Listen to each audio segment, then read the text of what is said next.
Well, staying in New York now, in another federal case today, a federal court in that city issued a controversial ruling on President Trump's Twitter account today. The federal appeals court this morning in New York City ruled that the president cannot block his critics on the social media platform. Here's what the court said. The First Amendment does not permit a public official who utilizes a social media account for all manner of official purposes to exclude persons from an otherwise open online dialogue just because they express views with which the official disagrees. Well, since taking office, President Trump, Mary Alice, you know this, has blocked more than a dozen people, including novelist Stephen King and others, including a veterans group as well. Quite controversial. Fundamentally, this is a case about the freedom of speech, but also the relationship between the public and the government officials that represent them. There's an idea that people should be able to ask questions and should be able to speak their mind about how they think about people in office. And that's exactly the argument that our next guest has been making. Philip Cohen joins us via FaceTime. He's a university professor from Silver Spring, Maryland, one of the plaintiffs in the case, one of the 7 users that brought this case in court with the help of the Knight Institute for the First Amendment at Columbia University. Philip, thanks so much for joining us. How did you find out you were blocked by the President of the United States? And I guess some people might wonder, why did it bother you so much?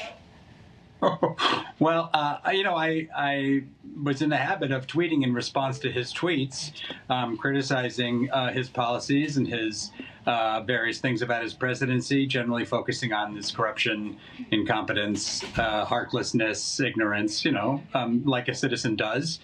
And I noticed I was blocked immediately because I couldn't view his tweets all of a sudden. The reason it bothered me was not because I was hoping that he was reading my tweets or responding to them, but because it was a place to speak with the thousands and thousands of people who congregate in the threads of below his tweets. I mean, it's a very lively space in there, and a lot of people read my tweets, and we had a little conversation going there till I was excluded.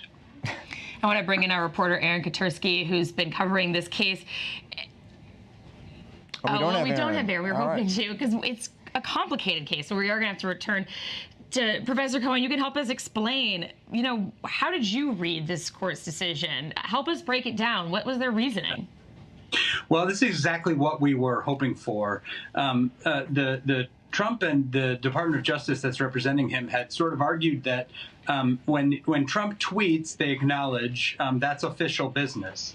But when he blocked people, they said that was sort of his personal preference and his personal behavior.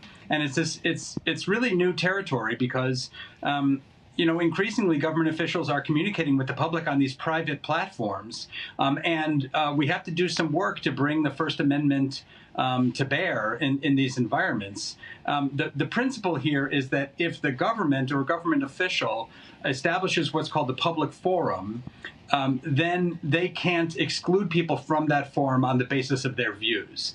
So Trump can have a private party. He can have a campaign rally. He doesn't have to admit, he doesn't have to let every person in the world walk into the White House. But if he puts up a sign that says public debate happening here, then he can't say, and by the way, only Republicans can come. And that's what the court found he's doing essentially with his Twitter feed when he blocks people and sort of creates this false impression that, he has the biggest crowds and everybody loves him. And Philip, going back to what it was that you were tweeting at the time, I don't know how many months ago it was that he actually blocked you, but what do you think it was that got under the president's skin? Were you surprised that he was even paying attention to your Twitter feed and actually went so far as to block you? Yes, I was shocked. I mean, Twitter gives you this sort of false impression that, regular people are interacting with the rich and powerful and celebrities and so on. My tweets had a lot of responses, a lot of engagement, as they call it on the platform, but it never occurred to me that he was actually, that he cared himself. I think what happened was, when people reply to a tweet, the way Twitter sequences the threads, the most popular tweets rise to the top. And so I had a tweet that said, had a picture of him and it said corrupt, incompetent, authoritarian, very simple message. And a lot of people were liking it. And I think it sort of rose to the top. So if he were to sort of read the comments, he would see that right up there. And apparently just too much for his fragile ego. And now, soon to be perhaps unblocked, Philip Cohen, University professor of Silver Spring, Maryland, one of the plaintiffs in the case that won today in a federal appeals court in New York. The president cannot block people on Twitter. Thanks so much, Philip Cohen, in that interesting First Amendment case.